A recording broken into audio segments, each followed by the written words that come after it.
Hope you're all doing well. I'm going to share some scary stories from the Vietnam War posted on Reddit and the military site. If you enjoyed any part of this video or these scary stories, consider subscribing and returning, as I am trying to make more videos on my spare time. Thank you for the views and support. If you have any questions or want me to cover anything I missed, feel free to speak your mind in the comments. Stay safe, stay happy, and thank you for checking out this video. Story 1. Saigon's Haunted Apartments. The building at 727 Tran Hung Do in Saigon was a building that housed American service members for much of the Vietnam War, but its construction was plagued by accidents from the get-go, some of which killed the workers building it. It was due to the unlucky number of floors the building had, which was 13. In many cultures and societies, 13 is just an unlucky number, and a lot of people chalk it up to that, saying the building is bad luck.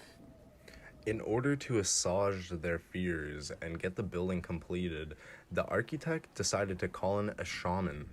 And this architect asked the shaman to bless the building and kind of help them with their feng shui issues here. It said the shaman brought the dead bodies of 4 virgins from the local hospital and buried them at the 4 corners of the building, which would protect it from evil spirits. To this day, residents hear screams of horror in the middle of the night, the sound of a military parade on the march through the building, and the apparition of a spectral American GI walking, holding hands with his Vietnamese girlfriend. Hearing things like this does not surprise me whatsoever, though. This place has housed hundreds of American soldiers. These apartment buildings were commissioned by a millionaire. This building, which once teemed with life, now stands nearly vacant. While many of the living souls here have left, there are many stories of supernatural activities within its walls. The 530-room building was massive. It was completed in 1960 and was divided into 6 blocks and 13 floors. As I said, 13 is an unlucky number to begin with, and the building's French architect warned Doi about this inconspicuous figure. It was not until they finished the 13th floor that many deadly accidents began to happen. The president's building was finally finished, and good luck prevailed. The architect was delighted when the U.S. Army chose to rent the entire building to house its soldiers. As time passed, the residents' glory began to fade. After time started to pass, more soldiers moving out, spaces opening, Vietnamese families moved into the building, and ever since its residents have experienced many strange sightings and occurrences. And these would include whispers, screams, and the sound of a military parade. Other sightings and disturbances included seeing apparitions, shadow people, and even kids. A street vendor's story is probably the most spine-chilling, as the encounter is just odd. So, one day, a 60-year-old woman was selling coffee outside of the apartment. But she always claimed to find pieces of joss paper among her money, no matter how carefully she looked when she received money from customers. And for those who don't know, joss paper is like incense, and it's used for like spiritual activities like worship and other things, but nothing negative, like a part of positive spiritual, like religious activities and such. So it's just odd to find something like that in your pocket so often. Plus, if it's coming out of nowhere, you might think someone's playing a joke on you. And that's exactly what she thought. At first, she thought it was some kid playing a joke on her until she noticed that it only happened on full moons. And when there was this particular young woman that came to buy orange juice, she was later told by someone that years earlier, there had been a young woman who killed herself after being assaulted in the building. And she was also told that it happened on a full moon. So the woman was kind of taken back by that a bit and thought it was strange. But all the stories aside, the more realistic fear is the damage to this 54-year-old building that has occurred with the passing time. The poor conditions and ghostly atmosphere have made it a perfect place for thieves and drug addicts. It's a complete crack den, basically. Once a monument of sorts, it now stands almost completely abandoned with only a few families who live in it. Constant fear of collapse, thieves, and just honestly, like, probably fucking ghosts too, man. Like, the place seems a little sketch. Story 2. Ghouls of the Jungle. Marines in Vietnam would often try to recruit locals to help guide them in their area of operations. In some areas, however, the locals were very fearful of going, especially into the densest, darkest parts of the jungle.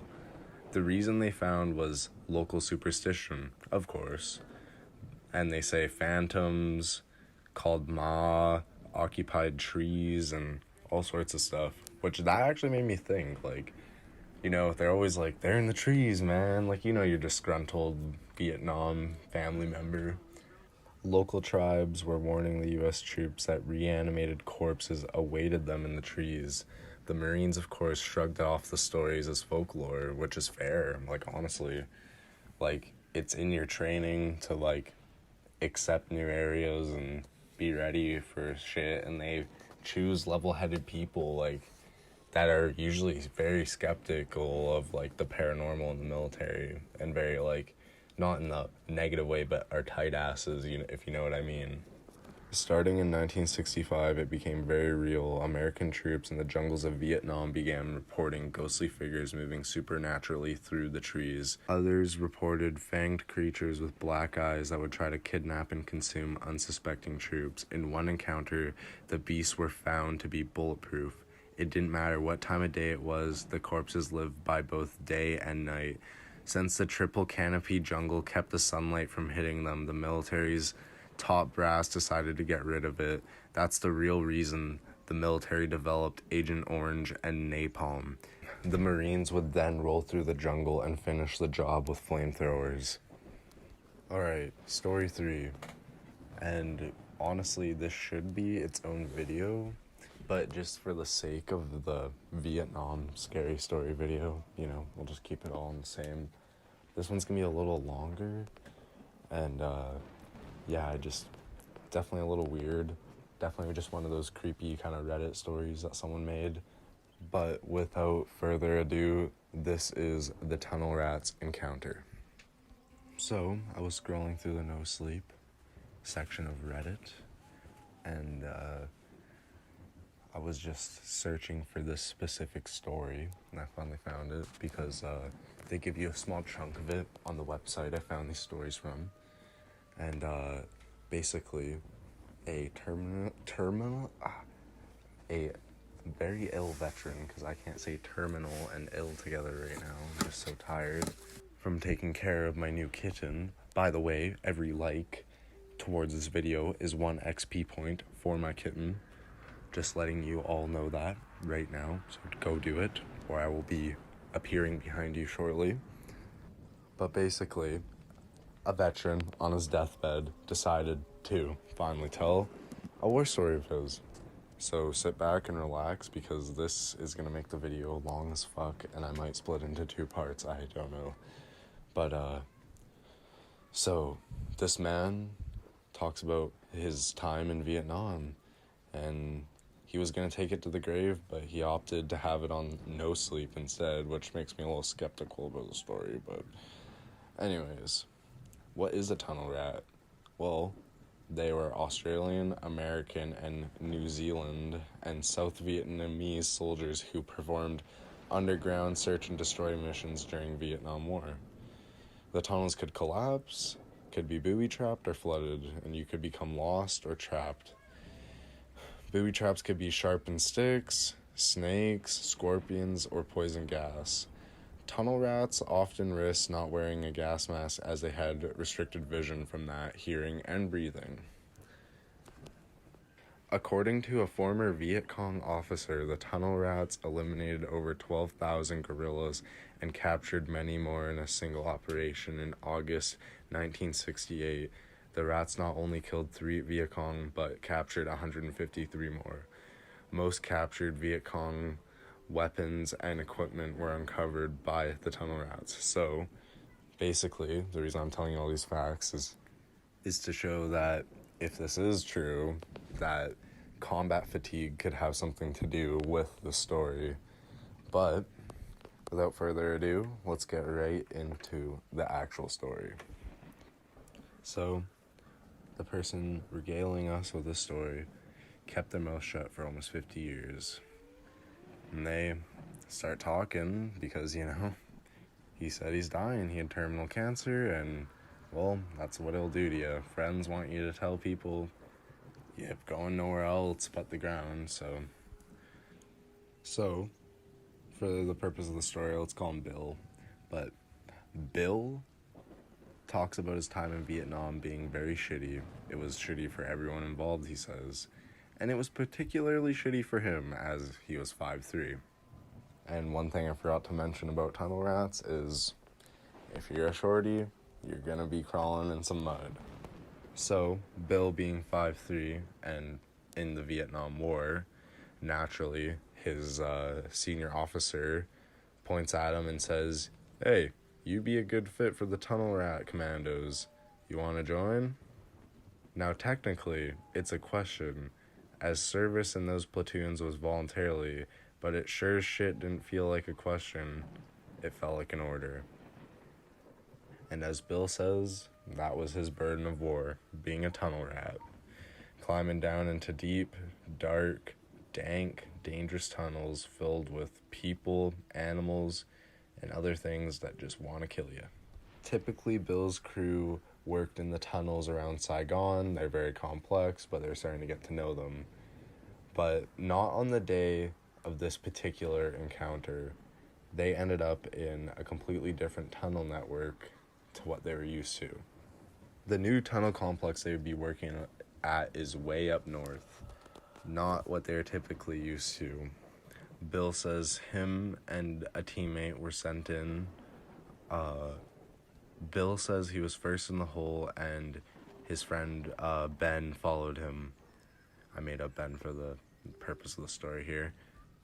Ben and Bill are crawling through the hole, which what felt like an age. The tunnel was a tight fit, which meant it was probably fresh dug.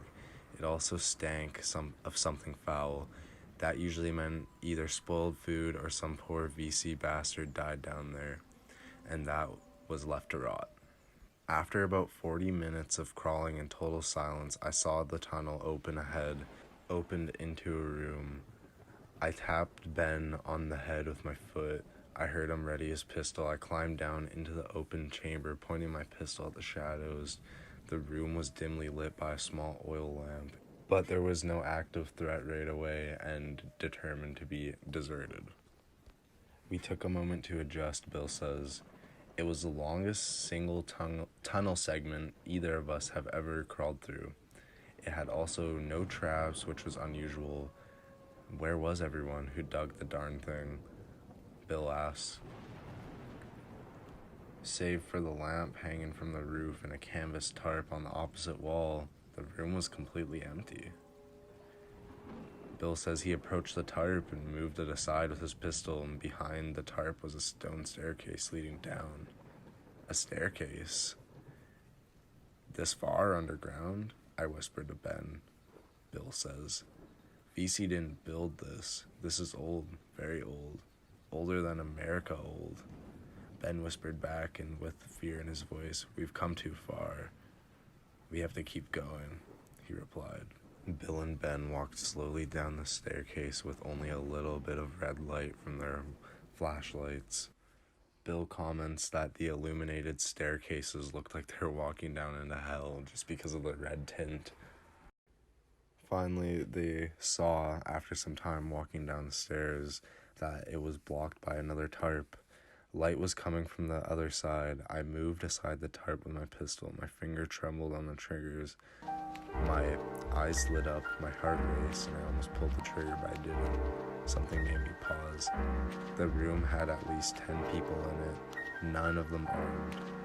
I pointed my pistol at the group and illuminated them with my flashlight. They didn't respond. They just stood there, rocking gently forward and back.